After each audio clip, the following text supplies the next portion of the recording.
All right, all right. Hello, everybody. We are live on the air.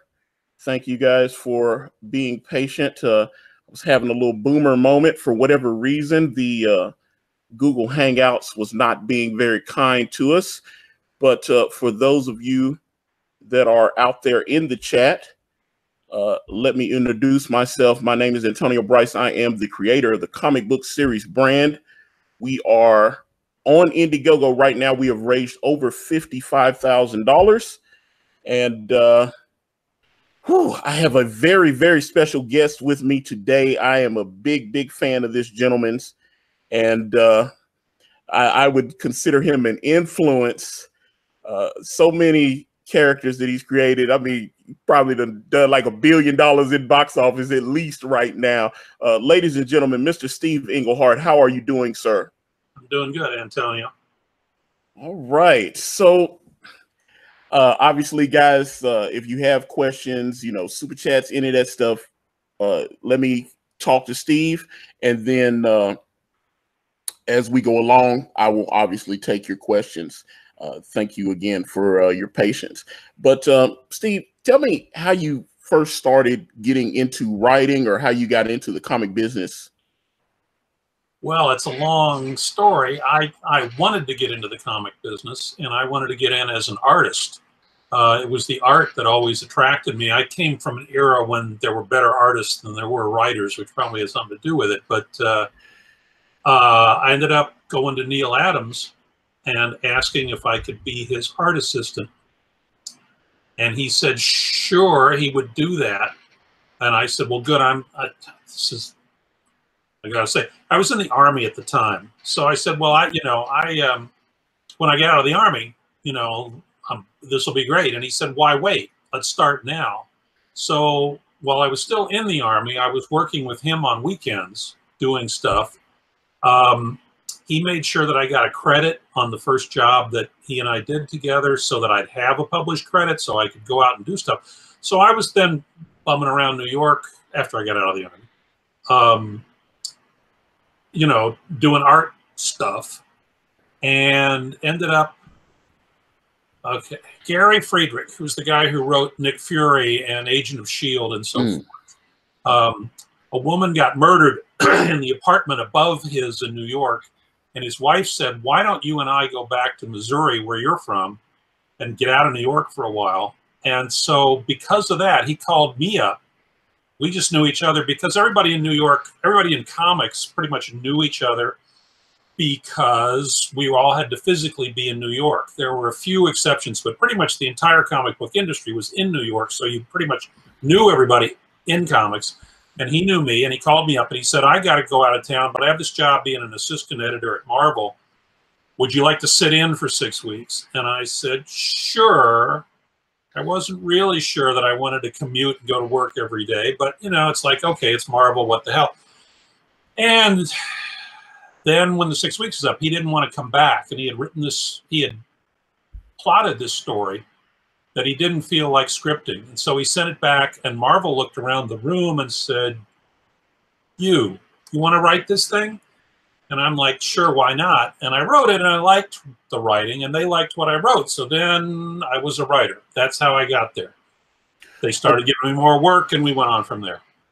Okay, was Stan Lee still kind of more hands-on then, or was this when you started kind of transitioning out? When he was transitioning out. We overlapped by 6 months. There was my first 6 months were his last 6 months being the editor-in-chief in the office in New York. After that time, he moved out to California and started from there. And in those 6 months, I think he was pretty hands-off. I think he had, if I say checked out, that sounds a little harsh, but I mean, he just, he knew he was going to go to California and try to do something new. And he had done what he had done in the comics, so I don't think he was particularly worried. He at one point came to me again as the guy he hadn't done this to yet and said, can you come up with a plot? I got to have a plot for the next Fantastic Four. Can you come up with something? And I came up with this kind of what I would say now is probably sort of a Steve Englehart kind of story that was kind of complex, and it had Daredevil in it, and it was going to do all this stuff. And I took it in and talked to him about it. And he goes, no, I think I'm just going to come up with Gabriel, the second herald of Galactus. So he was not heavily committed to the printed material at that point. But I mean, what are you going to say? That was, 45 years later, he was still alive and he was overseeing all the movies and stuff. So, I mean, he got what he went to California for. And I'm just, I just think it's cool that we overlapped for 6 months in the office. Okay. There's a couple of things that I started seeing with your career, particularly because you kind of made Hank McCoy one of my favorite characters. And I know that you started working on, was it Amazing Adventures number 12, I think? Yes. Yeah. Okay. So it's on, okay, Amazing Adventures number 12. And at that time, the Beast was still, this is, what was it, Gary Conway? Jerry Conway. Gary Conway. Okay, so you took over from him. Yeah. And he had done, which is pretty much standard for Beast now, where he did the transformation, where I guess he did the little experiment and he went from being a human with like big hands and big feet to actually having gray fur. Right. Okay. Couple of issues later, I think it was around 15 or so, you guys turned him into having blue fur. Yep. Okay. How did that happen? Well, the X-Men was a failed comic book at that point. Yeah. Even though at the end of its run, it was Roy Thomas and Neil Adams and Tom Palmer, fabulous stuff. But people just, I've said over the years, Avengers and X-Men debuted the same month, and then Avengers went from bi-monthly to monthly long before X-Men did, and it was Thor and Captain America and Iron Man versus these teenage mutant guys, and I think X-Men just got stuck in people's brains as being a secondary concept that you didn't have to worry about too much. In any event, the book did die, but nobody dies as a comic book character, so Roy Thomas, as the editor, then had the idea, maybe if we just took one of them and did something with him. And so that's how the Beast came up. And that was also the time when Werewolf by Night and Dracula and all those monster books were doing well for Marvel. So they said, let's make him look kind of like a werewolf, And they chose gray as the color. Well, sales, then they gave it, Jerry got it underway. They gave it to me. I did my best. I couldn't sell it either, And so after a couple issues, they said, well, maybe gray is not the best color. Maybe we should go for something darker and more striking. So that was the entire editorial thought process behind changing his color. It was the same deal. It was the same time that they put the Submariner in leathers. And yes, I remember that. Right, And I think Doctor Strange got a mask maybe right in. I mean, that was all sort of the same time. After Stan left, Roy was the editor-in-chief, and he was obviously looking out for the entire line and thinking, well, what could I do here? What could I do there? In this case, it was changing the Beast color. It still didn't sell. Books still went under, but, Okay. So you seem to, at least on some of the early books that I've seen that you're credited on, look like you were taking over a lot of failed franchises, or well, I was the low guy on the totem pole. I mean, I got my chance to write, but I was the new guy at the bottom. So all the people above me were going to take the more prestigious books, which is why it was only a couple months after. Well, it was only a couple months after I got started on the Beast that Roy gave me the Avengers, and that just blew my mind. Because if Roy, who had been writing the Avengers, thought I should be the guy to follow him on the Avengers, that was like, I said, well, that must mean that, that I'm doing this all right, But yeah, I wrote Doc Savage. Did you I ever work with? I had Avengers and I had Captain America, but I also had Luke Cage, who was not, a big star at that point. I had the Hulk, who was, it's like, yeah, but there were some things in there where you know, just like, here, you want some more work? Well, all we have is this. It's like, sure, I'll do that, you know. But I said that to say that because you seem to have a knack for taking dud characters or dud books and making them hot. Because like the stuff that you wrote, it's like 30, 40 years later, it's like classic stuff now. So I'm curious about that because, like I said, obviously you say you were low man on the totem pole, and you given it, but obviously you have talent.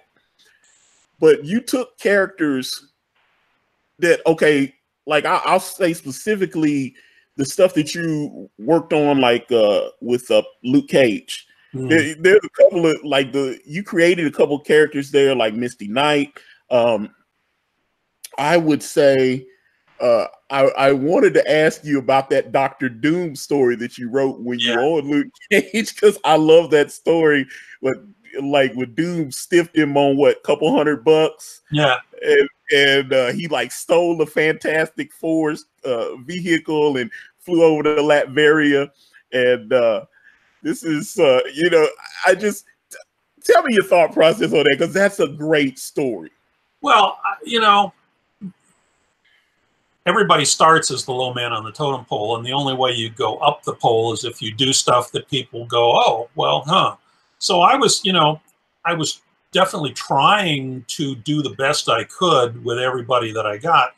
And also, having been a fan for all the years before I got to be a pro, you know, I knew what I thought worked well in comics and what didn't. So I was applying everything that I could to all these series that I was writing. And in that case, Cage was supposed to be street level. He was supposed to be this guy who just hung out on the deuce, as we now call it, right? And had sort of super-ish villains, but not, you know, not that. That was kind of the deal, that he was not going to fight super villains. So of course, I think to myself, what if he did? You know, what if he had to go up against one of these guys? And of course, if you're going to do that, then Doctor Doom is the ultimate one of those guys, right? So it was, I just wanted to compare and contrast the two mindsets, right? I mean, Doom is this, you know, I was going to say white supremacist, which he probably, you know, but dictator, you know, all that stuff. And then Cage is just, he's never dealt with a guy like this before. And I just thought, well, that would be an interesting story. You know, how can that go? And there were people, you know, since we had been selling Cage as non-superhero, superhero kind of stuff, there were definitely people at the time who said, I hate this story. He shouldn't be fighting Dr. Doom, blah, blah, blah. But over the years, most people have thought it was kind of an interesting thing. They actually covered that particular story on Comics Explained. It got thousands of hits. He kind of finessed over some of the finer points of the story, but I mean, you know, but I thought it was a good video. Oh, and we also have a comment from Classic Comics in the chat, and he said, this is great, Antonio. Thanks for this. His work on Avengers is what made me a fan of Marvel Comics. So I do thank you for that comment. And let me see. Wanted to ask you, okay, so you started working on Avengers before you got the solo run on Captain America, or? No, just after. They gave me, I could be wrong after this point about some of the finer details, but the Beast was the first thing I got. And then I got Captain America and the Defenders simultaneously, like just a couple months later. And it was just a month or two after that that I got the Avengers. The thing is about comics, there are a lot of them, right? And if you're a fast writer, you can do a lot of them. And Marvel's whole deal then, couldn't speak to now, but their deal with them was, you know, we're going to pay you a ridiculously low amount of money to actually be on staff or whatever, but you make your money doing freelance. And so the more freelance you do, the more money you make. And,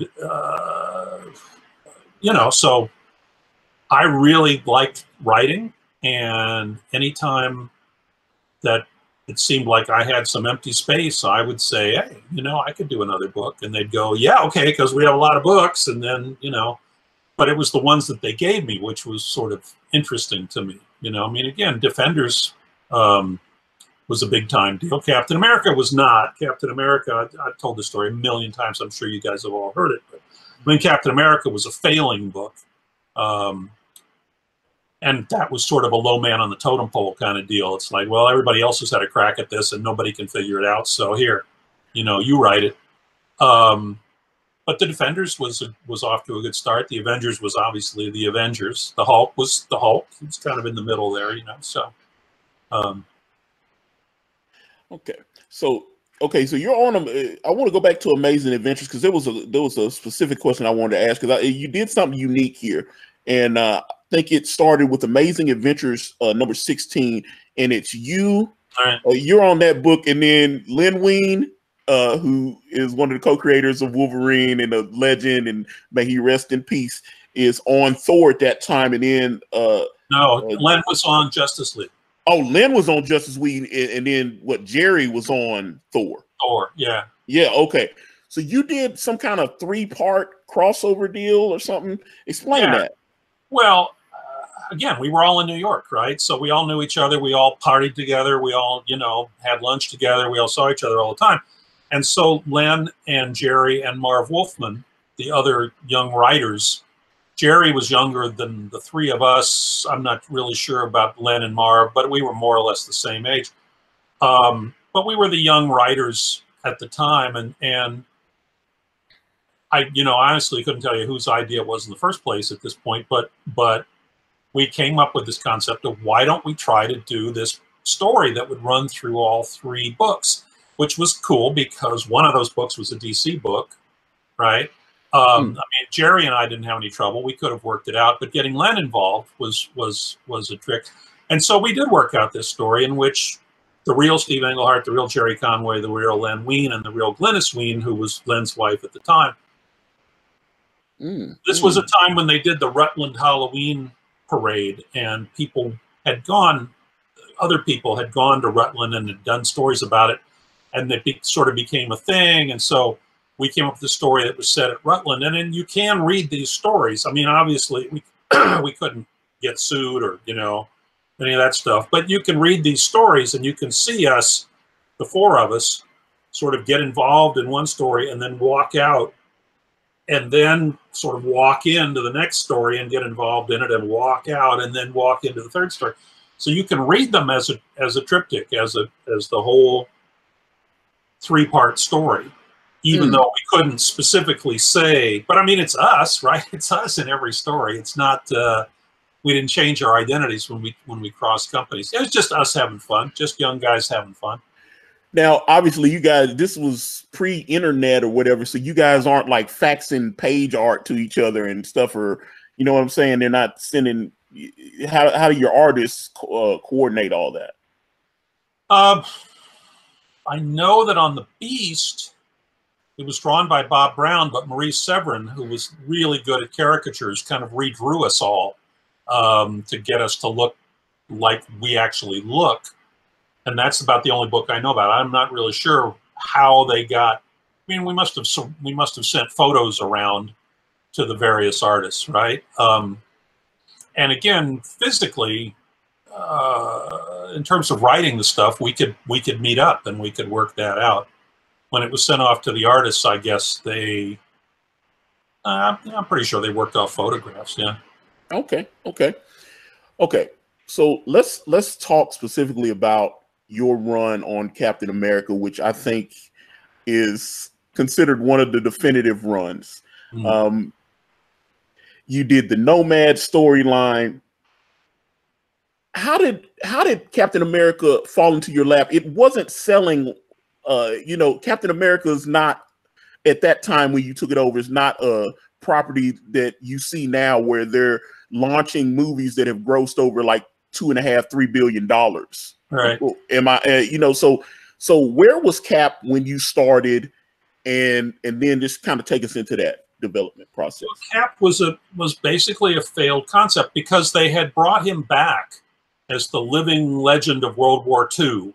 And as soon as that's how they thought of him, Stan and Jack. They thought of him as the World War II character. Wouldn't it be cool if he came into the Marvel Universe? But the problem was he was being billed as this old guy from another time. And the other time, you were supposed to get excited about him because it was America at war. But at that point, America at war in the 70s was the war in Vietnam, and people were not excited about that. And so everything about Captain America was a tough sell. Stan wrote it for a long time, and it really, I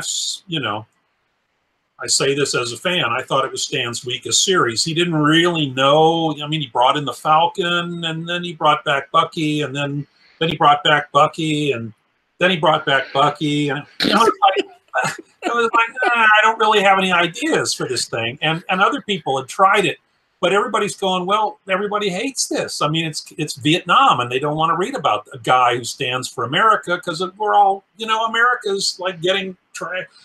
So they said to me, this book is either going to get canceled or it's going to go bi-monthly. Here, you do something. And I went home and I thought about it. And, what can I tell you? It came to me that rather than selling him as the spirit of World War II, we could sell him as the spirit of America. The stuff that they tell you that America is all about. And Roy had suggested when he gave me the strip as the editor-in-chief, he said, we've got this weird continuity glitch with this Captain America from the 50s. He's supposed to have been frozen, but there are stories from Captain America in the 50s. You do something about it. So I put all that together and came up with this idea of contrasting the 70s Captain America versus the anti-communist, hard-ass 50s Captain America.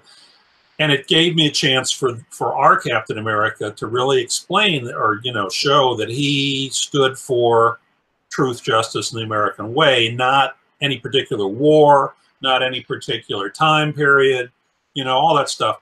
And it, and that turned out to be the answer, Then the book took off. In those days, they were all sold on newsstands. And in 6 months, it went from almost being canceled to being Marvel's #1 book in 6 months, because you could do that, right? You could get the sales figures, and you could up the print run, and you could, and again, so,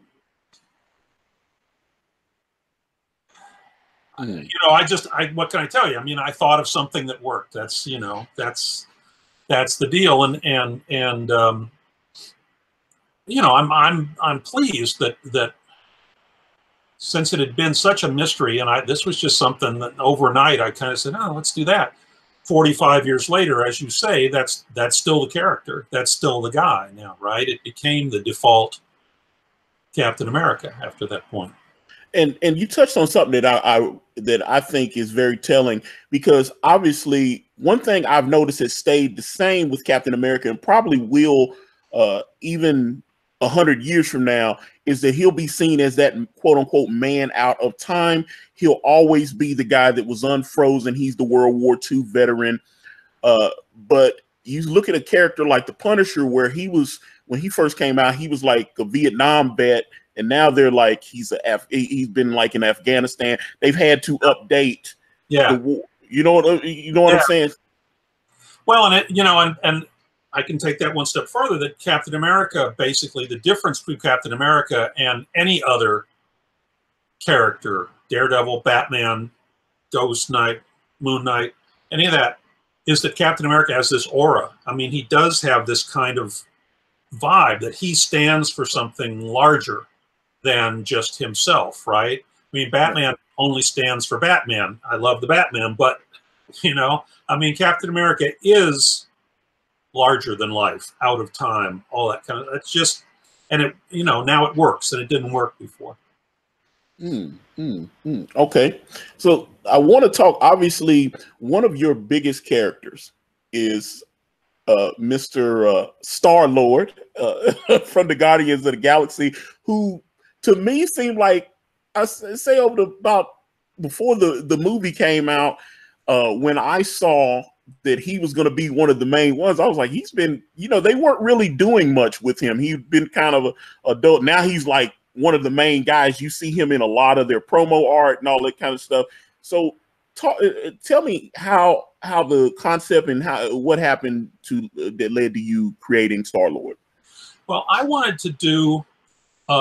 They were starting black and white magazines, and it was supposed to be outside the comics code, and you could do more adult stuff. And I wanted to do a series about a guy who was the farthest you could get from being a cosmically enlightened guy. This is before, probably not before Doctor Strange, but I mean, I wanted to do this guy who was just this complete jerk. But over the course of the 12 issues that I envisioned for this black and white series, he was going to travel outward from the sun out to each of the planets going across the solar system. And I wanted to do a story. Each issue would be a story in keeping with the mythology of the planet. So on Mars, it would be like a war story. And on Venus, it would be like a love story. And I wanted him to go through all these different experiences. And when he got out past Pluto, he was going to be a cosmically enlightened kind of guy. I would have had different artists. I would have wanted to get like a war story artist. I mean, I really had all this in my head. But after writing the first issue, in which I established that he was a complete jerk, then I left. I left Marvel, right? Went over to DC at that point. And so it was left to Chris Claremont and other guys to kind of go, we have this one issue thing of this really unlikable guy. What are we supposed to do with him? But nobody dies in comics, so somebody had to do something with him, right? Right. And so they started taking the edges off of him, and he moved, instead of what I had in mind, he moved in the direction that we all know that he moved now, All right. So I was definitely wanting to go there because I want to talk about your Avengers run, but I definitely want to get to, because obviously your DC stuff, especially the Laughing Fish, all this. We definitely want to talk about that and the stuff that you did on Green Lantern. I definitely want to touch on that, and your Valiant, and like obviously your career, you've decades in the business, but you happen to mention a certain nobody that no one has ever heard of by the name of Chris Claremont. Yeah. I was like, no one has ever heard that name before. You seem to you were at Marvel. You've been around legends. Obviously, you're a legend in the business as well. But my God, I can only imagine. Did you ever work with like Jack Kirby and stuff like that? I didn't work with him. I knew him. Again, the thing was, everybody was in New York, right? Which means everybody was in New York. So you go into the office and there'd be Jack Kirby, or there'd be Bill Everett, or there'd be, Frank Miller, or there'd be, it was like people were coming and going, and that was just part of the office, right? So Kirby had gone over to DC, but I could go over to DC. And did, because I had friends who worked at DC, so I'd go over to DC and hang out. And I remember there was a time, I forget, there was some sort of occasion, but Kirby just sort of looked around the room and said, "Oh, you guys, you want to come to lunch or dinner or whatever it was?" And he took us all out to eat. So I'm not Mark Evanier who worked with Kirby all the time, but yeah, I did a panel in San Diego with Kirby and Steranko on Captain America, right? Because I was the Captain America writer, and they were Kirby and Steranko. So Jack and I, crossed paths quite a bit. First in New York, and then later in California. Okay, so we talked about Star-Lord and Guardians of the Galaxy and how that has become such a big character for Marvel now. You introduced another character that is in Guardians of the Galaxy by the name of Mantas. Let's talk about your Avengers run and how your thoughts for Mantas and how she developed and all that. Well, again, there's one side of the page, which is the side you read, and then there's the other side, which is the guy who's got to come up with it in the first place. I remember at one point saying, semi-seriously, I'm the only Avengers fan in America who doesn't get to be surprised every month, because I've got to come up with the Avengers story. So Roy gave me the Avengers, and I thought Roy's Avengers was like the epitome of comics. I really liked Roy's Avengers.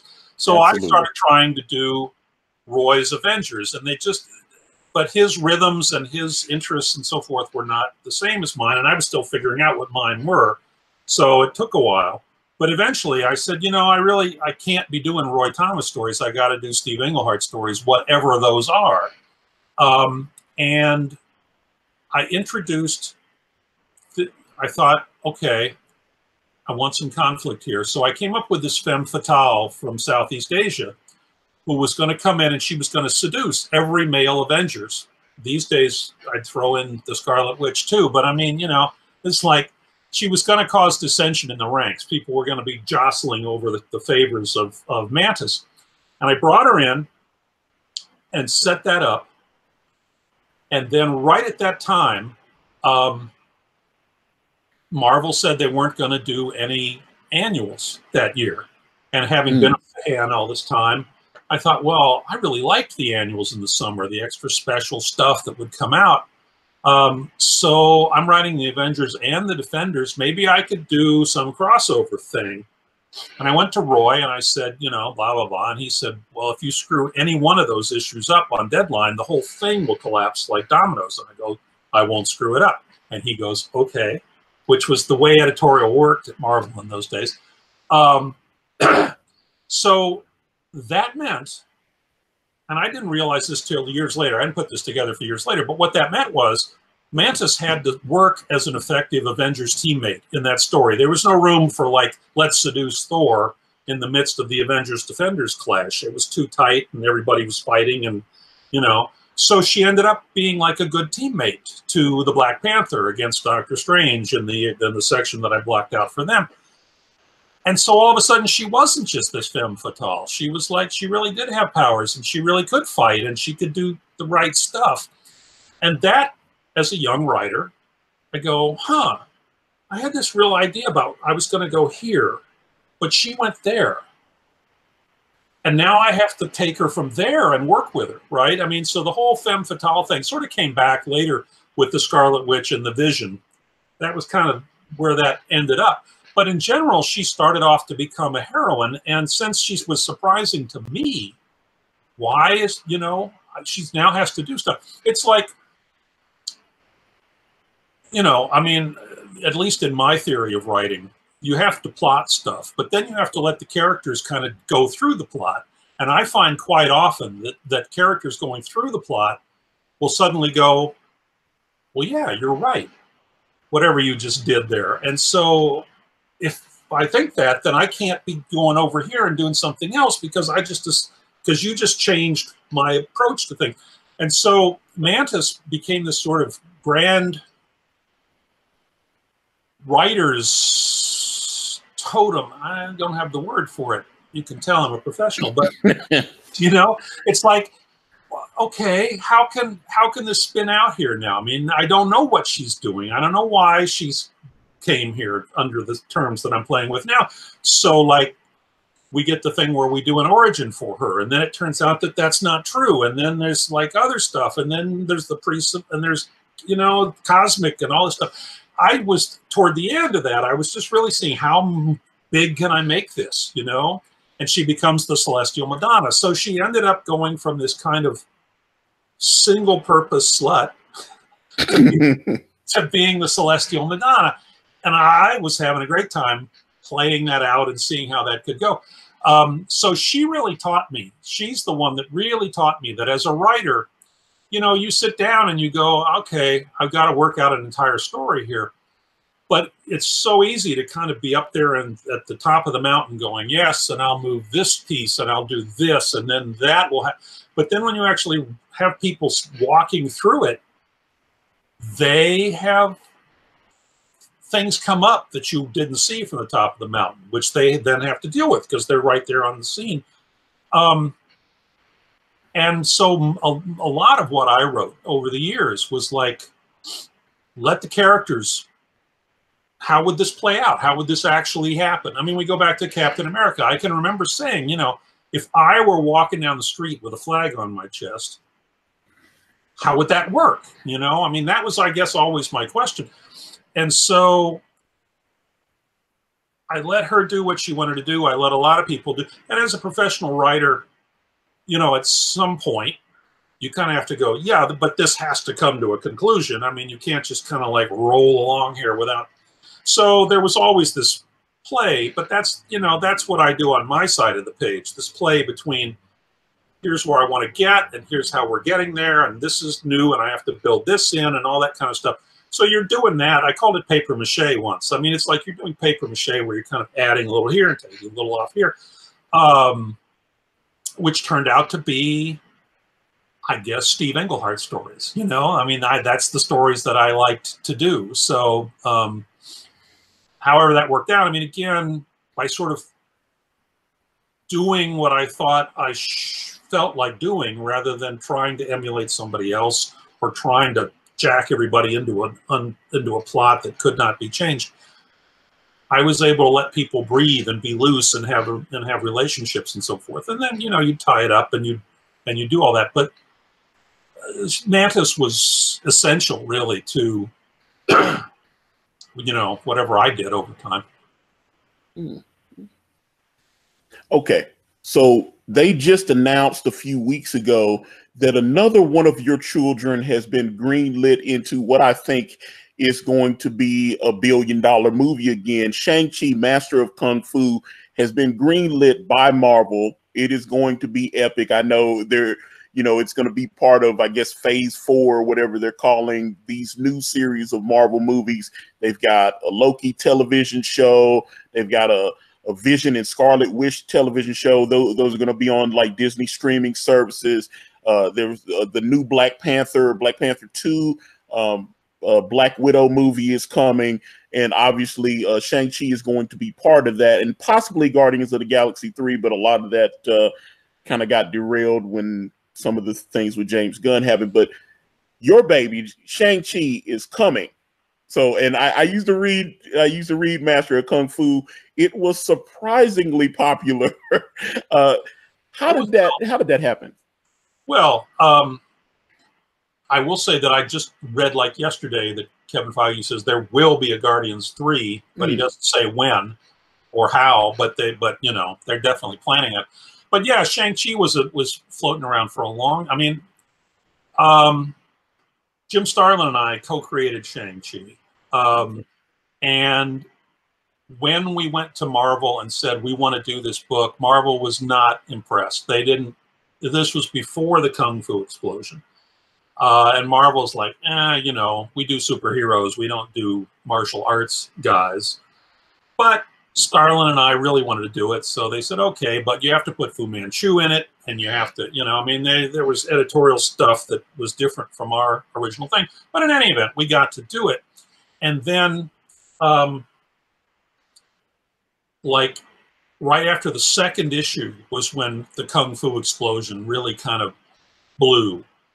And, you know, 2 months later, it had gotten twice as big. I mean, the Kung Fu thing just went off when it went. And so all of a sudden, Marvel's going, well, yeah, let's create another one. Let's do Iron Fist, and let's do Shang-Chi twice a month, and let's do specials, and let's do. At which point I said, I'm out of here because I don't want to write. That's not what I envisioned for that series. And so Doug Mensch and Paul Gulacy and then other people took it over and made it extremely interesting for a very long time. That was a wonderful run that Doug Mensch and his various artists did. But in any event, when they gave Iron Fist his own TV show, I'm like, well, now wait a minute. You know, he was the guy that was created purely for commercial reasons because we had seen something before everybody else did, Starlin and I. So for the last couple of years, actually, I've been bugging Marvel. Let's do something with Shang-Chi, do something with Shang-Chi. And now they are. The people who are doing the movies are very good about doing their homework on the comics and giving the credit in the credits. You know, if they use something that you did, You'll get your name in the credits, that kind of thing. But they don't consult with us. I mean, I don't. They may consult with Starlin about Thanos. I don't know. But otherwise, we're not. We're source material, but we're not screenwriters. You know, at least in their opinion. So. And I thought, you know, and I did think, I will say, I did think even when I was pushing them, I was thinking it really ought to be, if not all, at least primarily Asian people involved in this thing. And then, you know, I think there's a pretty clear through line here that when Black Panther went off, people said, oh, black people will all go to a movie about a black guy. Maybe we should, you know, and then more than black people will go to a movie about a black guy. So maybe we should like do one with an Asian guy. And so Shang-Chi fell into place. I know nothing more about it than you do. You know, I only know what I read in the papers or whatever. But yeah, you know, I think it'll be a big, I think they're right. I think it will be, you know, it'll do well everywhere, and especially in the Chinese market, and on, you know. Okay. Because you just touched on something that one of the reasons I'm such a big fan of yours, I like the way that you wrote minority characters. I feel like a lot of times the characters, especially in the 70s, it seemed like a lot of those characters were just like, he's the Hulk, but he's black. You know, it was that kind of thing. It is like it seemed like their race was their power as opposed to them actually being a superhero.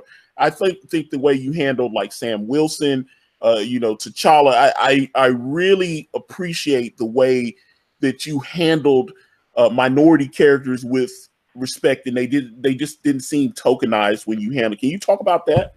Well, you know, I wanted to write characters, right? And when I took over the Avengers, somebody said to me, well, the Scarlet Witch does a hex and then she falls down exhausted. And I thought, that doesn't sound like an Avenger to me. I mean, you know, so I wrote her as a stronger woman, right? I mean, that just seemed like the right thing to do. And when I took over Captain America, he was partners with Sam Wilson. And it's like, yeah, Captain America's Captain America, but the Falcon has got equal billing on the title. Why would I not want to like try to write the Falcon? And I also remember somebody, another writer, said to me in those early days, he said, well, you know, we can only write white males. And I'm like, really? Because I thought with being a writer, you could like write everybody, you know? So I tried, you know, to write, you know, everybody and be as true to them as I could. And you know, I'm a white guy from the Midwest. I mean, there's certainly, you know, I didn't live the black experience. So if I'm going to write Luke Cage, I'm going to like, you know, talk to Billy Graham, who was the, you know, the anchor, and he was black. And it's like, yeah, I got to learn stuff. Tell me stuff, you know. I was not shy about that. I mean, I wanted to write everybody as like a real character, and it really didn't make any difference to me if they were male or female or white or black or Asian or, you know, we were still several years away from gay, you know, but it was like, hey, why not, you know? So you mentioned earlier Green Lantern. When I took over, John Stewart was the Green Lantern, and everybody said, well, you know, but Hal Jordan's going to come back, of course. And I'm like, yeah, I get it. As a comic book guy, you know, I like Hal Jordan. I want Hal Jordan to come back. Well, that doesn't mean that John Stewart has to go away again, does it? You know, I mean, he's just as much a Green Lantern as anybody else. And that led to the whole Green Lantern Corps thing. I mean, it was just always like, I never could really, you know, I don't know. I just didn't look at people and go, oh, well, he's up here and he's down here. And so, you know, I don't have to pay as much attention to this guy. They were all cool to me, you know? Okay. So you just touched on something, and I'm curious to get your read on it, because obviously we have a lot of quote unquote gay characters. We have a lot of transgender characters that were previously white have become other minorities. one of the things that one of the bigger cases on this is a character like, say, Bobby Drake, Iceman. You know, there's been some fan backlash when they decided that he was a gay character. Maybe they didn't handle it right. What are your thoughts on stuff like that? Well, I mean, I can relate it more closely to the Luke Cage experience, where they told us there will be parts of the South where they won't carry this book. And in fact, there were, you know, I mean, so I can't claim to be a savvy New York publishing guru who grew up, you know, I just walked into it and had to learn stuff on the fly. But, you know, if you're putting your money down to publish books, you have to be aware of what your audience is going to do, you know? And so when they decided, you know, when Stan and Jack and Stan, whoever created T'Challa, they got backlash, right? When the Falcon came in, they got backlash. But they thought the mass market was more willing to accept this than the people who were lashing back here, and they were right, and they, you know, and they went forward. So if you change anything, I mean, I don't think if you had said that Bobby Drake was actually, I don't know what, you know, what you could say, but I mean, if he's not the white kid that you've always thought he was, that's going to get people to do a backlash. And, you know, I mean, hopefully, I'm not following, you know, Marvel sales receipts these days, but I mean, hopefully they stuck to their guns and you know, went on with this. I mean, that's the thing that, again, in the 70s, women were fighting for rights, blacks were fighting for rights, gays were still off the radar. Stonewall hadn't happened. I mean, so gays was not really a part of what we were looking at. But I think you want the Marvel universe to encompass everybody. You know, I mean, it's like, I mean, it was DC where everybody was kind of the same, right? I mean, Marvel wasn't supposed to be like that, and I think they've held on to that pretty well. Right. One thing I think has hit my mind, because I was a big fan of Bobby Drake. They've tried to relaunch him a few times in little solo series and stuff. I know Cena Grace has handled those series, and the sales weren't there. And then obviously they get canceled and turned into maxi series and all this kind of stuff. But one thing that a lot of consumers are saying is, like, Bobby Drake was straight for like 50 years. Why just automatically go surprise? And then they've started like teasing that Johnny Storm is bisexual, and this kind of a lot of people would say, why not just create new characters and write them well and develop those characters? Well, there's an argument to be made on both sides. Again, I have no, you know, reason to defend Marvel, or I don't, you know, I don't work for them these days except to get my name on their screen credits, you know, that kind of stuff. But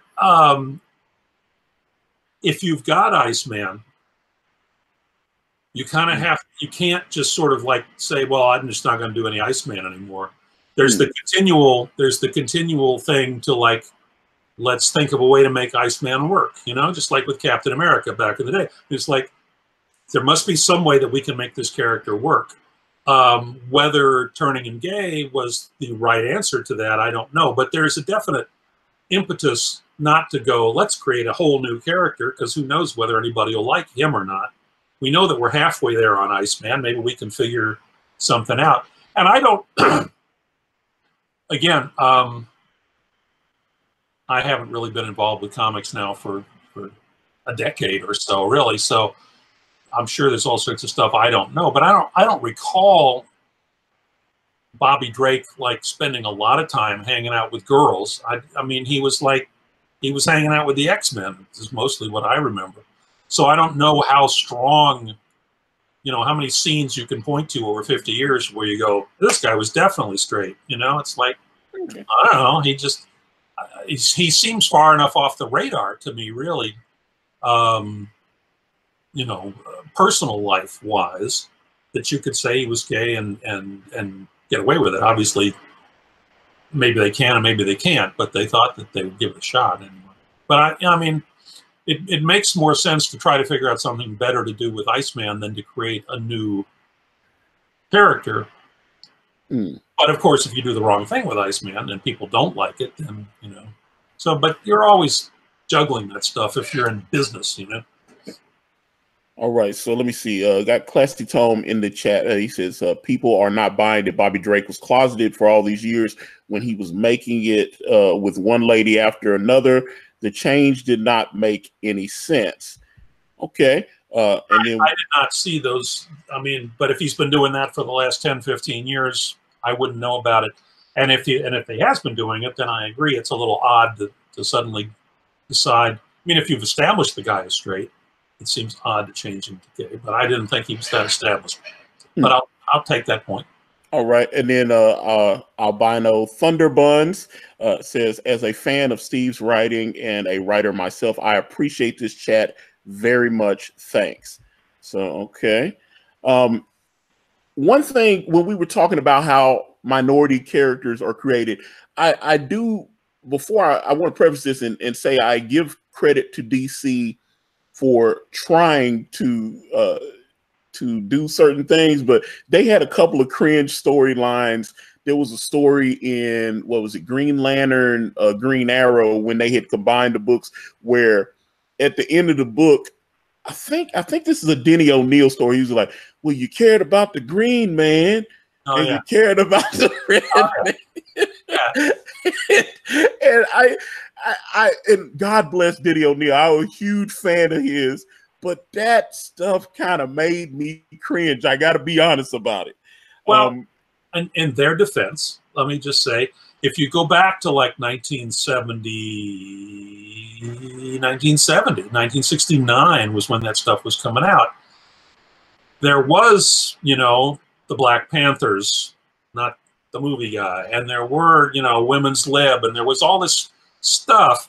And I give Denny credit for saying, I want to write stories that are reflecting more of the times than the traditional DC stuff goes. Now, Denny is also a white guy from the Midwest, you know? I mean, so I can't speak to how much he knew about any of this stuff. It was very, it was very sincere. And at the time, people, I mean, it was sincere and it was different from everything else. And people said, wow, you know, this whole relevance thing, this is like a really interesting way to go with these characters. I think a lot of stuff, you know, if you want to get out on the cutting edge and then flash forward 40 years, people are going to go, you know, you didn't really understand it. You were pushing it. You were leaning on it too hard. You know, I mean, but like somebody, you know, I'll defend them, and I'll also say, you know, for whatever it's worth, in Millennium, when I did Millennium as the DC crossover of the year, I came up with the first mass market gay character, and I gave him a personality. And I said at the time, he can't stand for every gay character. He's just him. And then I got backlash from people who didn't like gay characters, but also from gay people who said, well, this isn't, you know, this guy is like, he's not the right kind of gay character. And he's this and that and the other thing. And I said, yeah, okay. But 6 months or 5 years from now is probably what I said.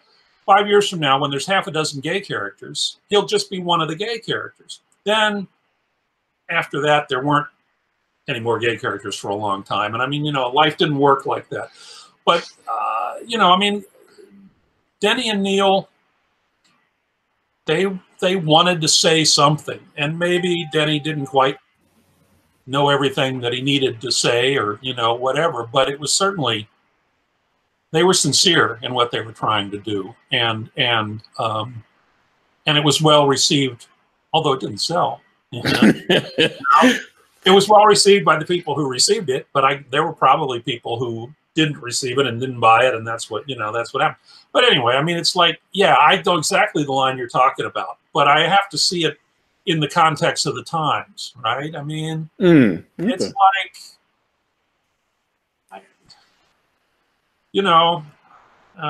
well, to hell with it. But go ahead. But there was also another one where it was. I guess it was when they had Lois Lane had spun off into her. They had a solo book, because I know they had a Jimmy Olsen book and they had a Lois Lane book. And there was, I think she hopped in. She was at the Fortress of Solitude somehow, and she got herself zapped and turned herself into a black woman for 24 hours. Oh yeah, I can't even sort of remember that one. Yeah, and it just like oh boy. Well, I mean, let me just say, Denny was an intelligent guy, and if he was going to go at this, he was going to give it his best shot for whatever that was worth.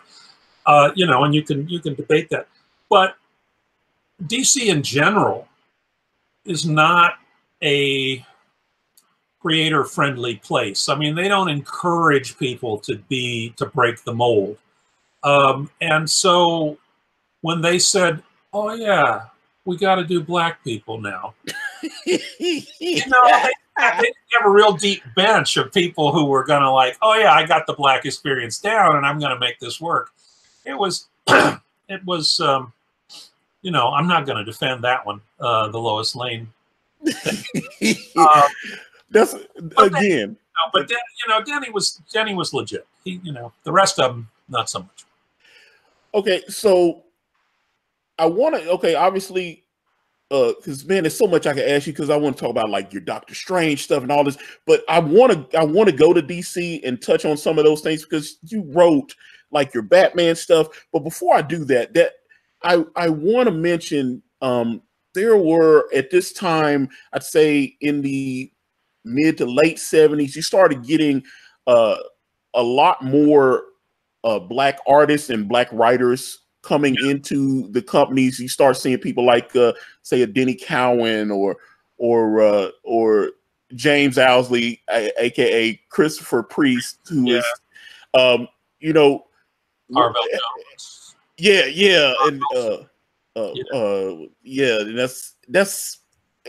Did you ever collaborate with any of those gentlemen?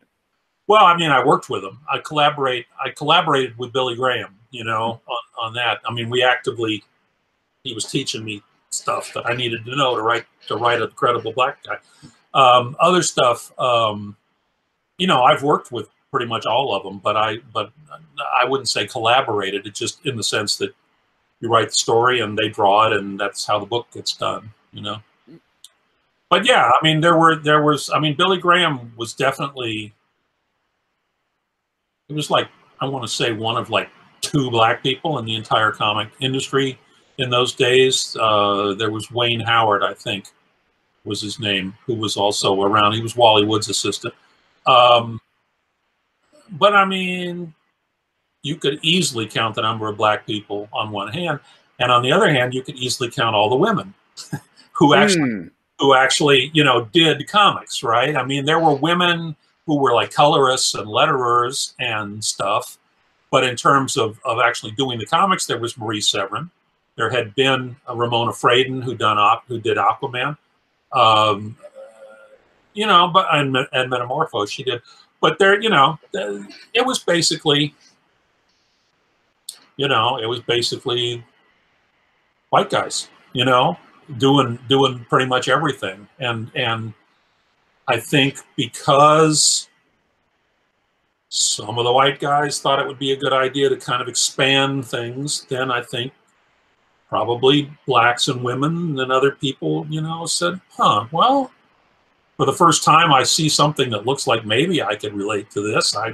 Maybe I'll get into that business. So yeah, the number of minorities and women and all that has increased dramatically now over time. Absolutely. Yeah, right. But in those days, it was not. That's just the way it was. Okay, so we got another super chat from Young Dark Vader. He says, "This is great, Antonio. Thank you, Steve, for hanging out with us tonight. We all appreciate it very much." And let's see here.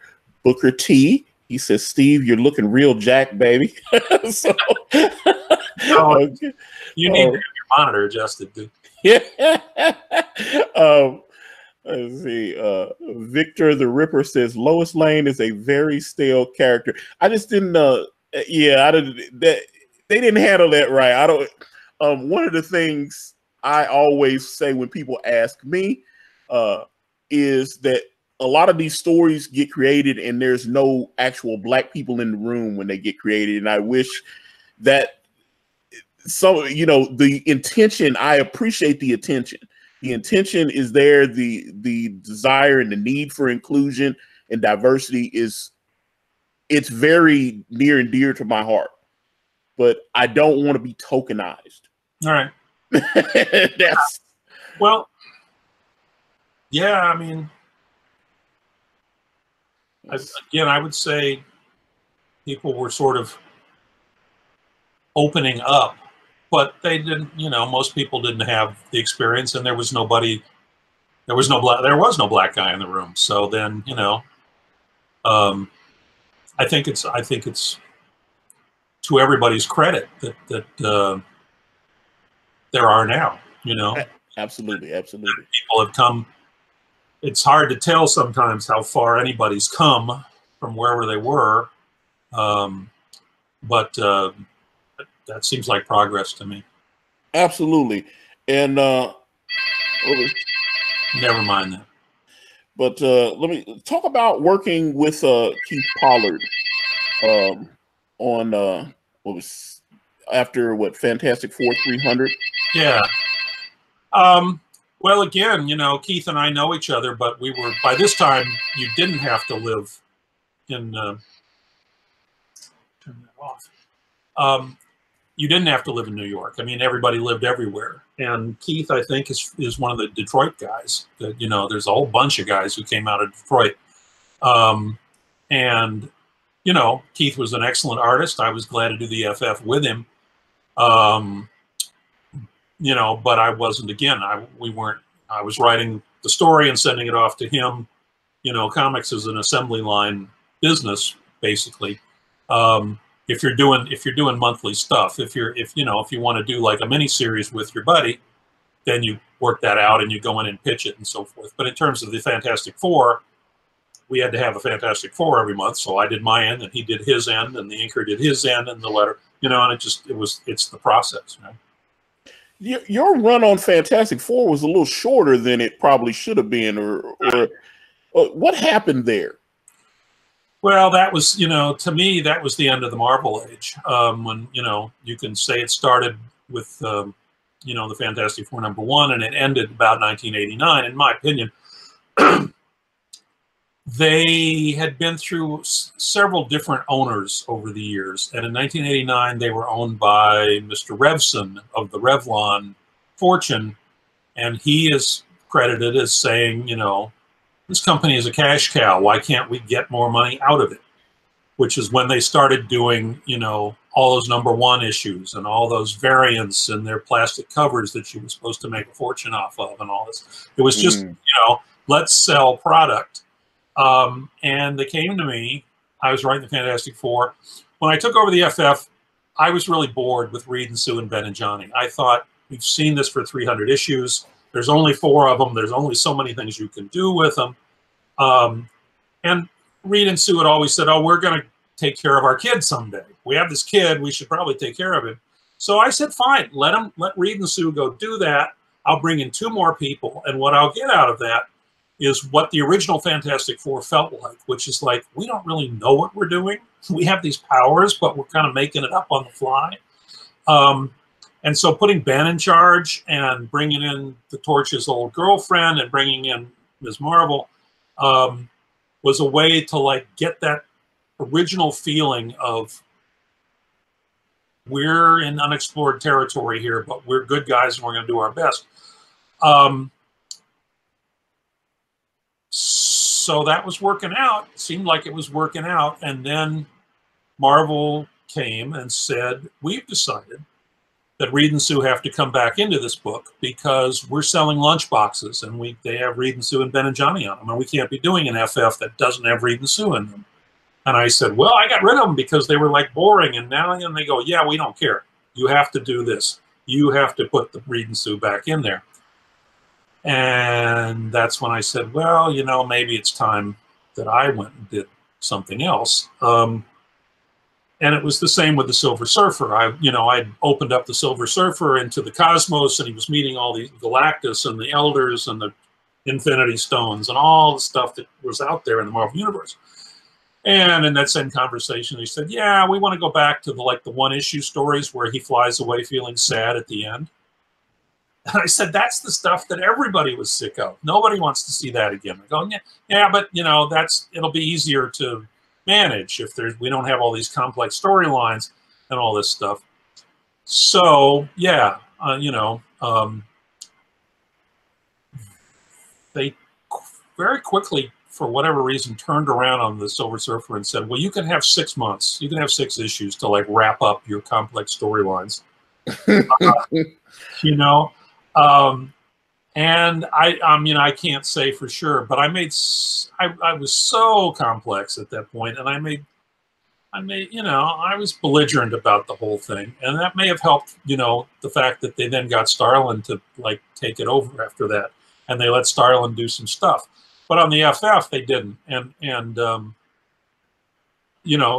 so the last half dozen issues of my run, basically I had all these plots that I was gonna do, and I took each plot and crammed it into one issue, and it was experienced by the real Fantastic Four, which was unconscious and dreaming it all, and then there was this fake Fantastic Four that was gonna like be the nice Fantastic. I mean, I was like sticking it to Marvel as best I could,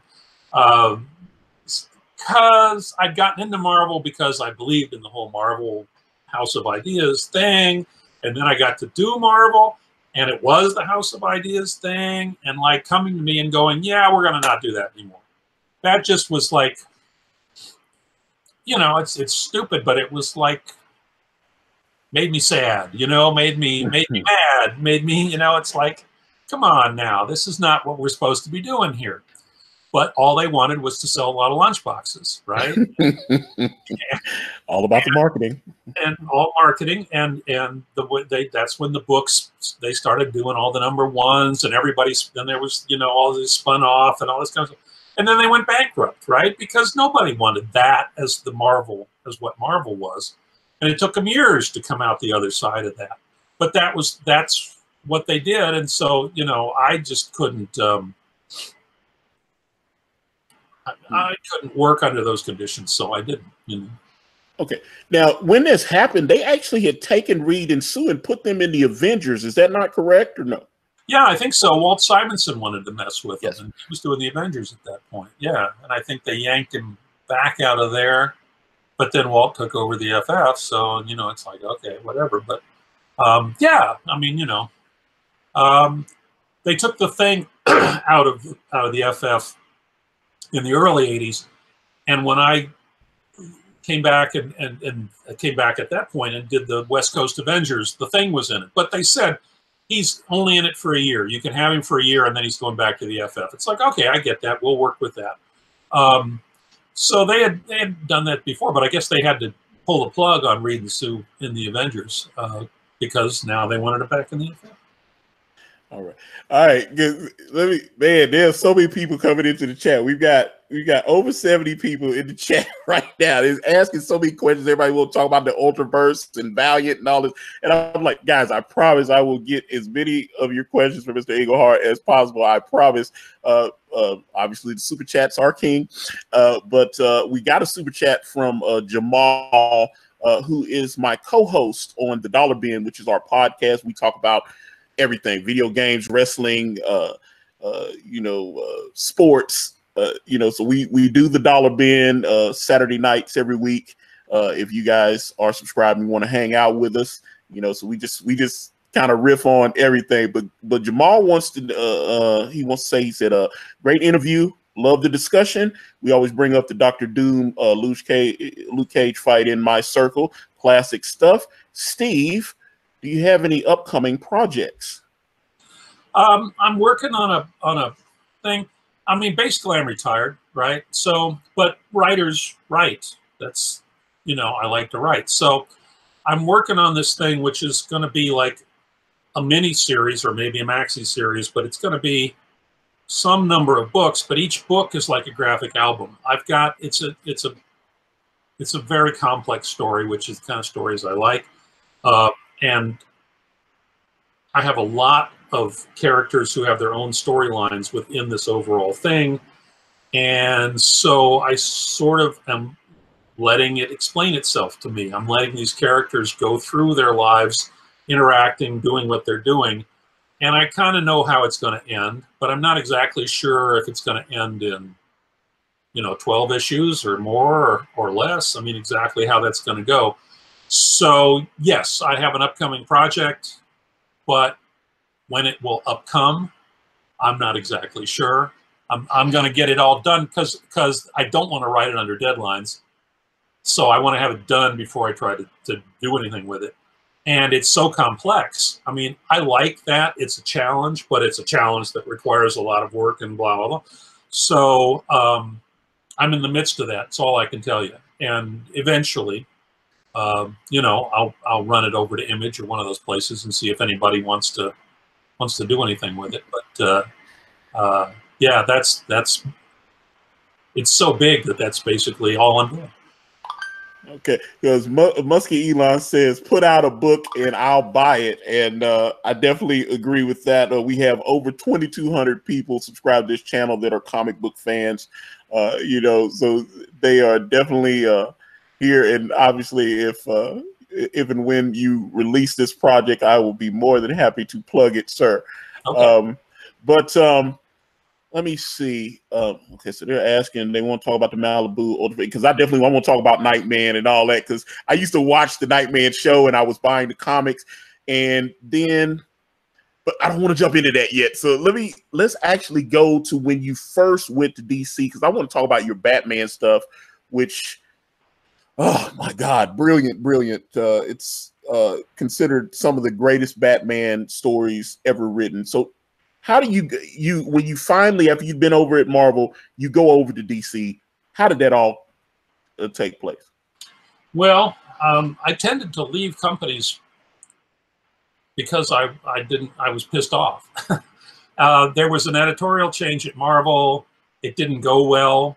I got pissed off, and my wife, before I knew her, had traveled around Europe for a year, and I thought that sounds pretty cool. And I thought I was going to be with Marvel forever, but now I'm not. Why don't I plan on going to Europe and traveling around? That sounds like fun. And then right after that, Jeanette Kahn, who had become the new publisher at DC, called me up and said, why don't you come over and work for us? And I said, well, I'm going to Europe at some point. But she said, I want you to revamp the entire Justice League, give all the characters in the Justice League personalities and storylines the way you just did in the Avengers. And I thought, well, that as a comic book writer, that sounds like something I'd like to do. So I said, all right, I will do that, but I will only do it for a year because I'm going to leave the country. I'm going to go places, and so I can only give you a year. And I want the Batman all by himself because I love the Batman. And if I'm only going to be with you for a year, I want to do the Batman. And she's like, okay, DC had fallen on pretty hard times at that point. All, their stars, Neil Adams, Gil Kane, Bob Brown, all these people had gone to Marvel because Marvel was more fun. And so they didn't have much at DC. And that was sort of part of what she had to do as the new boss, was to try to figure out how to get things. So she went after me. And so I did the Justice League, which I really liked. The Justice League, had a great time doing the Justice League. But certainly Batman was more of a passion project. It was, that was a guy, when I said at the beginning of this that I used to really like the comic book artwork, it was Dick Sprang in Batman. It was the Batman lived in this kind of weird universe with heavy perspectives and lots of blacks and stuff. And I thought, oh, okay. So that was the chance to write the Batman. So I sat down and tried to say, okay, what's not working about the Batman? What can I do that, could maybe make it work, And I came up with those stories, and then losing my voice here. So after I got done with those stories, they said, or Michael Uslan said, I can see how we could do Batman as a movie for like a mass audience now. That had been what I was trying to put across with the Batman. And one of the things that I didn't like as a kid reading comics was the way Lois Lane or Lana Lang or Vicky Vale would sort of sidle up to the hero, and the hero would go, "Oh, well, gosh, darn, And I'm, even as a kid, I'm going, I don't think adults act like that. I think, if some hot babe was coming on to me, I would have a better reaction than that. So I definitely, I created Silver St. Cloud. I wanted to give Batman a sex life, right? There were a number of things I wanted to do, and I only had a limited amount of time to do it. One was bring back the homicidal maniac Joker, but another was like, make Batman a real person. He wasn't that far gone from that, but I thought, give him a sex life. Give him, let's see Bruce Wayne. Let's get behind the guy who's inside the mask. In addition to the mask, which is extremely cool, here's this guy who's actually doing that. I want to know who that guy is. So I gave him a sex life, gave him a crazier, darker Joker than had been there. Again, Denny O'Neil had and Neil Adams had sort of gone in that direction, but they hadn't gotten that far. And I just really wanted to do it. So then Michael Uslan goes, oh, well, I can see now he looks more like an adult person, so I can see how I can do this. So they went away for like 10 years and tried to make a movie out of it. And literally 10 years later, DC came to me and said, people have been writing scripts based on your stuff, but they can't get the feel for it. So would you come and help get this movie made? And so I did that. And so the movie came out, and this is the Tim Burton, Michael Keaton, Jack Nicholson Batman movie. Oh, yes. It's a pretty straight adaptation of my stuff. But I didn't get any credit for that because that's how DC works. But it just,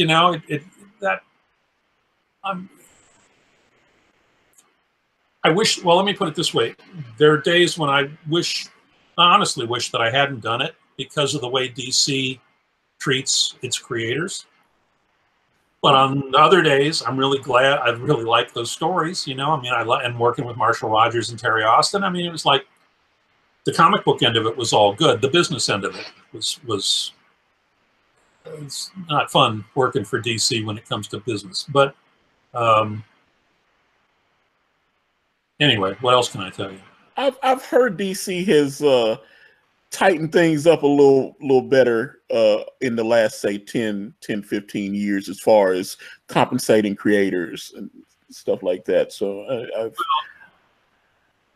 I don't know.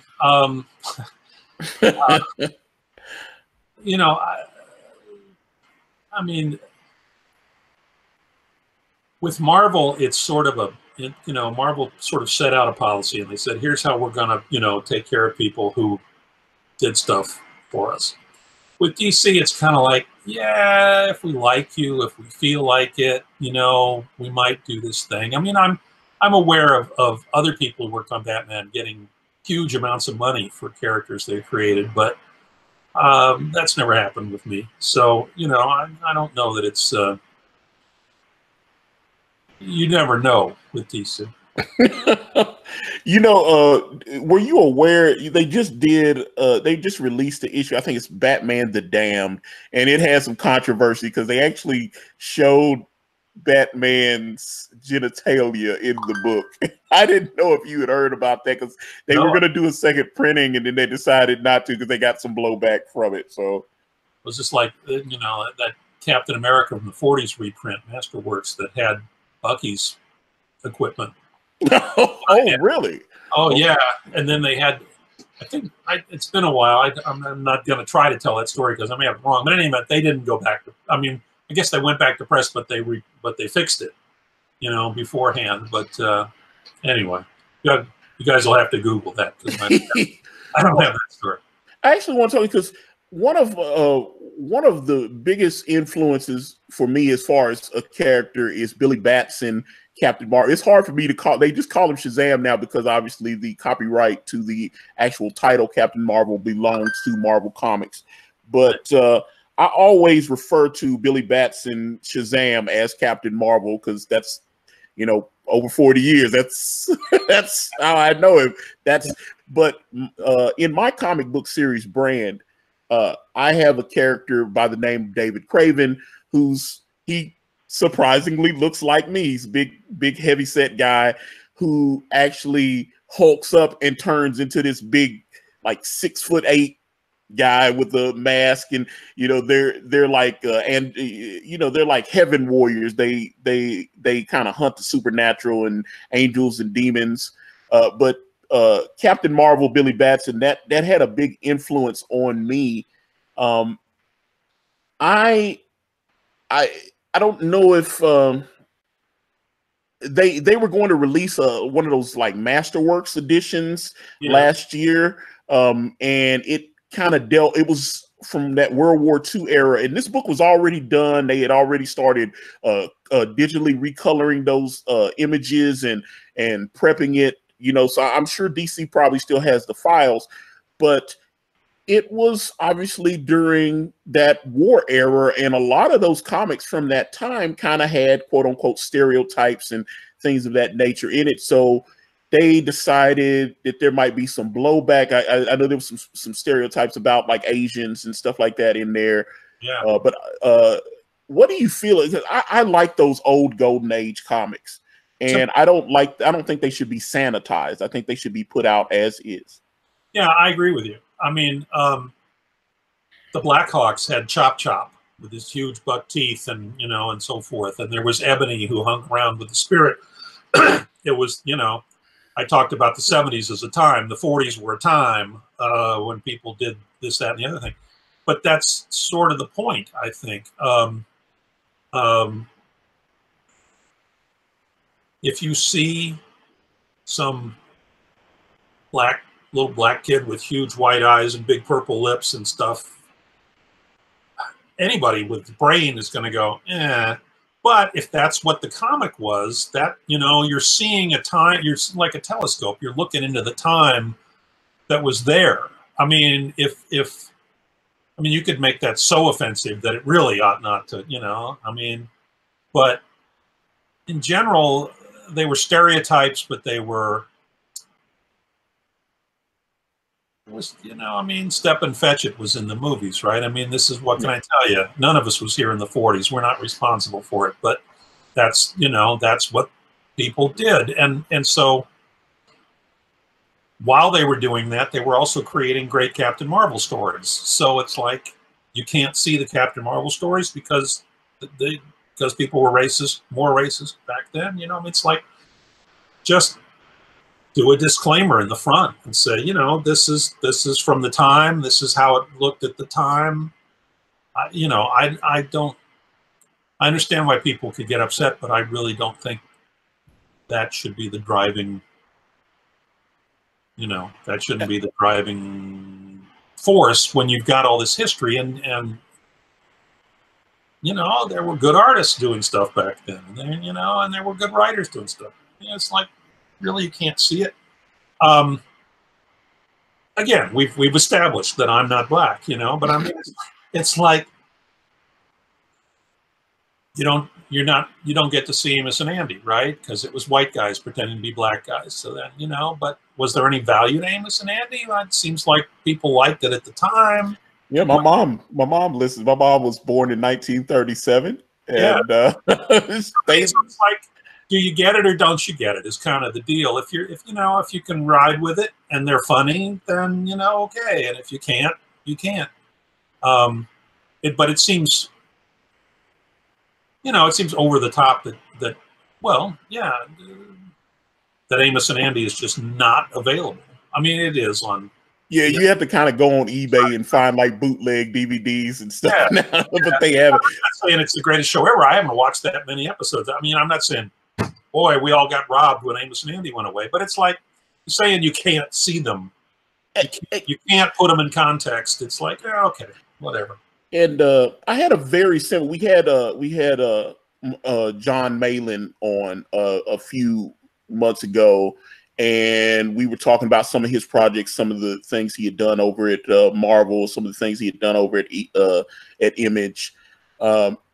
We started talking about old Disney movies, and we were talking because they're doing the live action Dumbo, and they had released the trailer at that time, and there's the little scene in Dumbo where they kind of had the crows kind of talking like Stephen Fetchit and stuff like that. We kind of had that kind of conversation, but my whole point on it was like, hey, I understand where some people are trying to get things like that taken out or whatever, but I feel like those movies should be shown as is, and then we should just say, hey, that was how it was then, and we should just learn and move forward. Well, I mean, it's like, it's not going to make this an absolute, but it's like, if you watch a movie, any movie from the 30s, and they're driving around in big boxy cars, and you could say, I don't like big boxy cars, cars should be sleek and they should all be Corvettes. Let's do that. Well, no, those were the cars, right? I mean, and it's kind of the same deal. I mean, yes, those crows, no question about it, right? But I mean, you can also look at it and go, yeah, they did that shit in the 40s, but we have sort of moved on from there, as in terms of mass public stuff. I mean, I thought maybe you were going to mention Song of the South, right? Yeah, that's why I talked to John and I talked about Song of the South. And that movie won an Academy Award, and like I said, you can find it on eBay. You kind of have to. They've got because it's been released a lot over in Europe, but obviously Disney's afraid to release it over here. Happy slaves. But the fox, I mean, the Brer Rabbit and the fox and the bear, that's Disney cartoons, I mean, that's just... where you get, that's where Zippity Doo Dah comes from, Song of the South and all that, and, So, I mean, it seems overkill to me. Absolutely, and that's why I don't do revisionist history. It is what it is, and I think, and I'm an animation nut. I love animation. I love traditional American style. I love Japanese animation, like manga. I love that stuff. I get, it's just I don't know. That's what drives me. Obviously, great comics as well. But let me. I have a question from Georgia Souza. I hope I pronounced that right. I'm sorry. But he says, question for Steve. If he were offered a book at Marvel today, what character would he write? Thanks. I really don't have an answer for that because I haven't thought in those terms for quite a long time. I wrote pretty much everybody, so it would probably be, one of the newer characters that I didn't have a chance to write, but I'm not following stuff close enough to be able to say, oh yeah, that would be the guy. But in terms of all the traditional characters, I pretty much wrote them all already. So, okay. So you created the Laughing Fish story, and that's a classic episode of Batman the Animated Series. How did that story come about? What put that in your head? Well, I mean, I had originally 7 issues to do my Batman run, and then the early one sold well enough that they threw an 8th issue in. But, I had to do whatever I wanted to do in Batman. I had to do it in a limited number of things. And what I wanted to do was give Batman a sex life and, touch on some of the classic villains like the Penguin, but I also definitely, the Joker is the guy. I had to do Joker. And I just, I've said, I want to write all these different characters. I want to write, men and women and blacks and whites and crazy people. I want to write some guy who's a legitimate crazy person, and just was sort of let myself go and think, well, what would be really weird? And somehow Laughing Fish came to me, and the plot, that he's going to copyright fish faces and he doesn't understand why that won't work, and so forth. I mean, that's just, I mean, the old cliche with writers is, where do you get your ideas? And the answer is from everywhere. You know, you just throw it all in there and it bubbles around and something comes out again. And that's, you know, it was no more deliberate than that. It was just sort of letting my subconscious kind of bubble along and go, yeah, laughing fish. That sounds like him. Yeah, let's do that. You know? Okay. Oh, man, that's obviously. Did you enjoy the Batman the Animated Series version that Paul Dini and Bruce Timm did?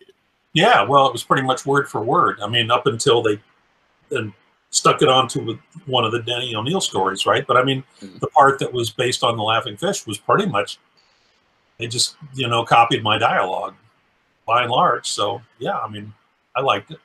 Okay, good. Okay, now a lot of people may not know you were actually supposed to take over Daredevil after Frank Miller got off the book, and I know there were a few filling in issues with and the City, and then you wrote an issue of Daredevil with what was it, Ulysses Claw, that is in the Black Panthers movie. Yeah. But you actually wrote it under the name what was it, John Harkness? If probably, I don't quite. I think you're credited as Harkness in that particular book.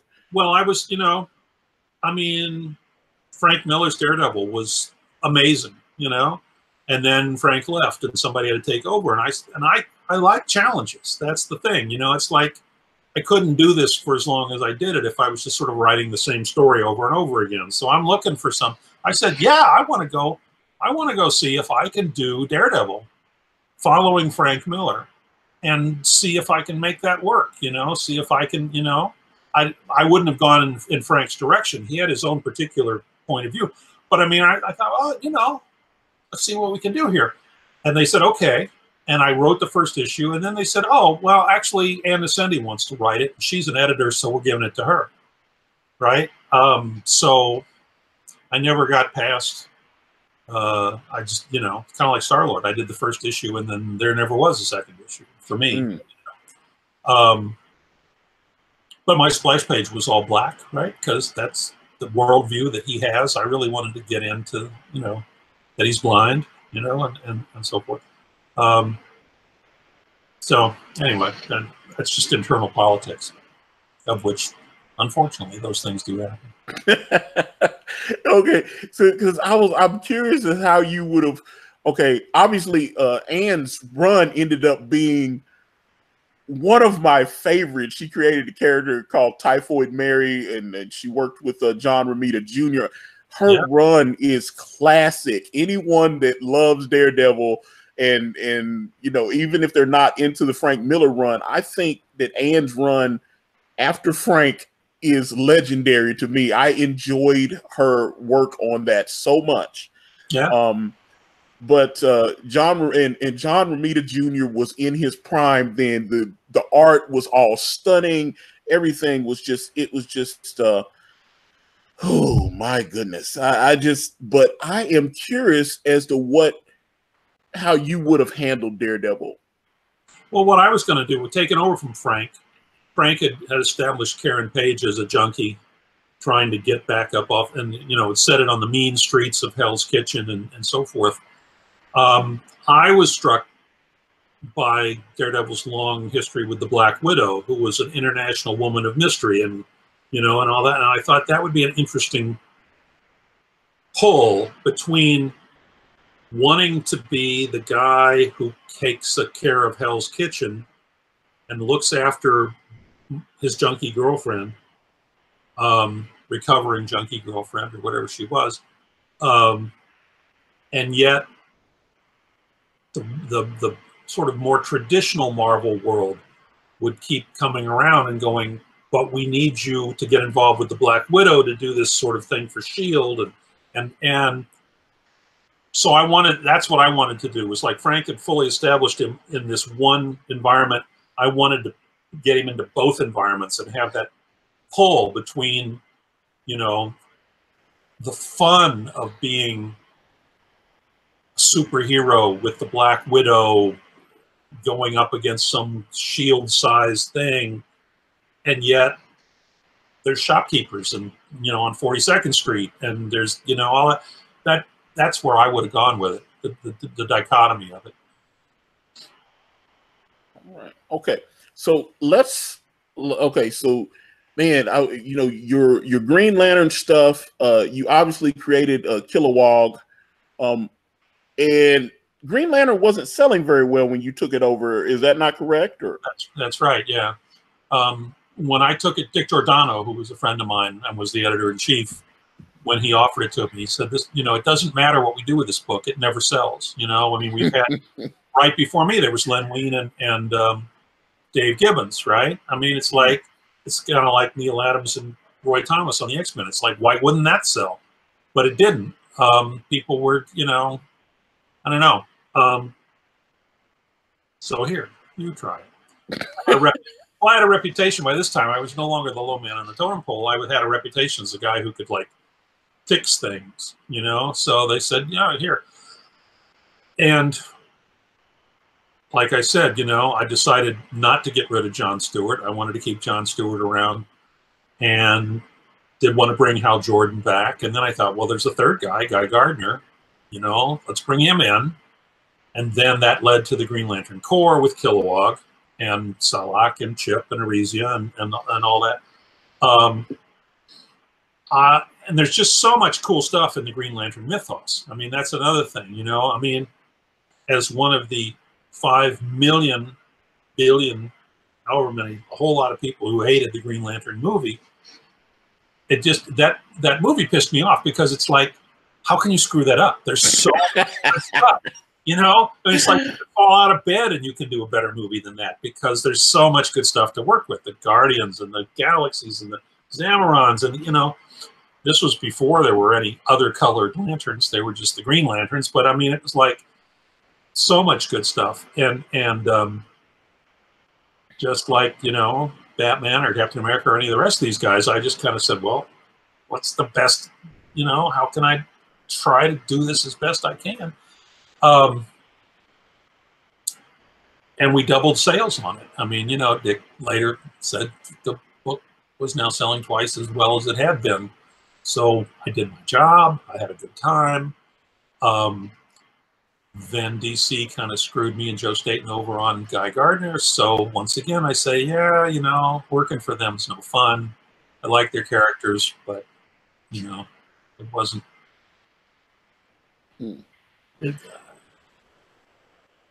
What can I tell you? What am I? Hey, that's an honest answer, and I appreciate it. Yeah. But I'm also, because we had a few people mention it. Okay, so you were in on the opening or the founding ground of Valiant. You were one of the co-creators on Exo Man of War and all that. So talk about how did all that come about? How did you get over there? And I want to talk about your Malibu stuff, obviously Nightman and all that as well. Okay, and we might be sort of heading toward the off ramp here too, because we've been for a while. Well, Jim Shooter, when Jim Shooter was the editor at Marvel, he had a reputation for being really hard to work with and unloading on people. And he never did that to me. I was told after he left, he was getting ready to do it. So I don't know. But he didn't do it, I mean, Jim and I had a pleasant enough relationship. And so when he founded Valiant, he asked me to come, work for him. Okay, cool. I did not co-create XO. He and Bob Layton, I think, created XO. Oh, okay. And he wrote part of the first issue and then said, here, you write it, and this is, whatever. He said, I want you to write it in my style because I got it off and running. And when we get to Shadow Man, you can write that one in your style. And so I wrote a number of issues of XO, and then David Latham and I co-created Shadow Man, and I wrote the first issue, and then Shooter came and said, I told you could do it in your own style, but I really want to have a house style for Valiant. I really want it all, I think one of the reasons that Marvel was successful was because Stan wrote everything, and therefore I think everything should sound like me at here. And he said, you can tell people that I told you that you could write it in your own style, but I can't do that. And I thought, that's pretty, that's pretty honorable. I mean, really, I mean, to go and say, I told you something, but I can't do it, so I'm not telling you to hide it, just, but I honestly can't do it. So that was it for Valiant. Then I went down the road, and a couple months later, Malibu said, create characters for us. And I said, well, I got this guy that I never really got to write called Shadow Man. Maybe he could be Nightman. And that, I mean, Nightman was basically all, the character that I wanted, or not the character, because I relocated him. He wasn't in New Orleans. He didn't have voodoo and all that. But I was all set to go on Shadow Man, and then I wasn't.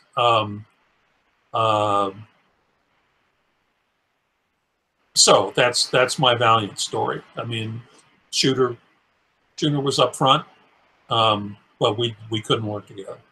Okay, hey guys, because I know everybody's got all these questions.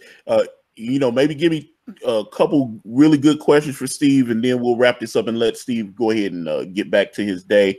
So if you got something good, hit me up with it, and I'll try to get it to him right now, because we want to get him let him get back. He's been extremely generous with his time, and I do appreciate that. While they're doing that, I'll riff a little bit on the Malibu stuff. Okay. Malibu had been the publisher for Image, and they'd made a whole lot of money before Image said, wait a minute, we can be our own publisher.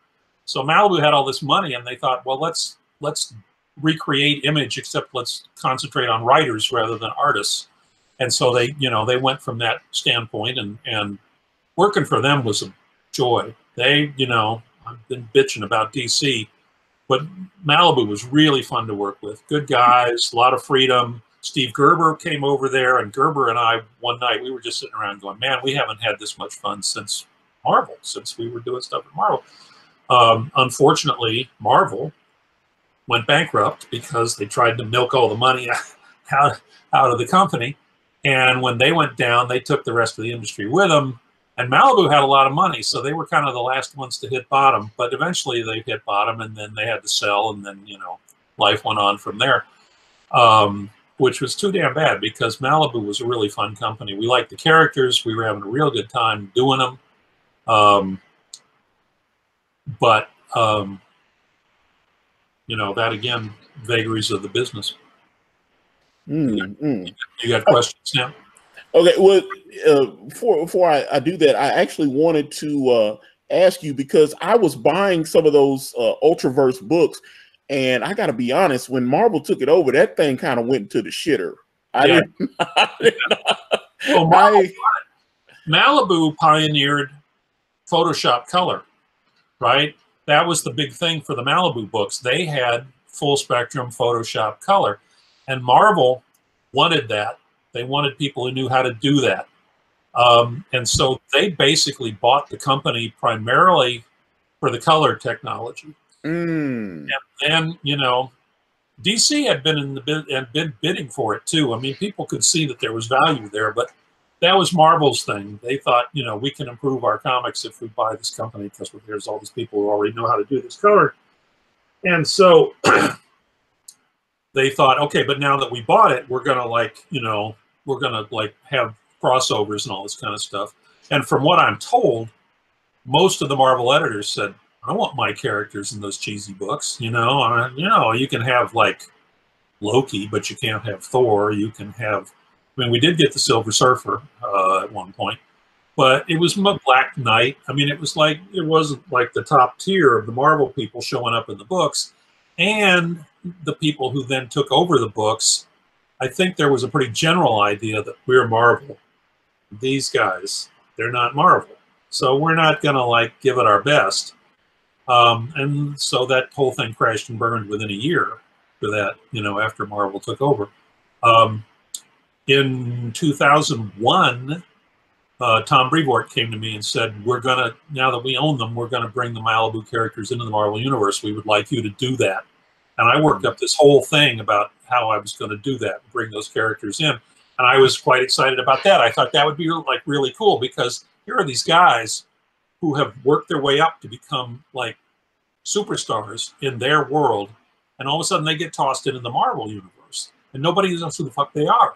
And nobody cares. Absolutely. You know? I mean, nobody cares. And conversely, they don't know that they're supposed to be in awe of Spider-Man. I mean, it's like, so I thought it would be really fun to see these two universes come together, and the Malibu people having to kind of prove that they belonged, and they would make mistakes because they didn't know that, you know, that these guys did this and that. I mean, I was going to send Prime off to Professor Xavier's school for gifted youngsters, and, you know, Daredevil and Nightman would have hooked up. I mean, all this kind of stuff.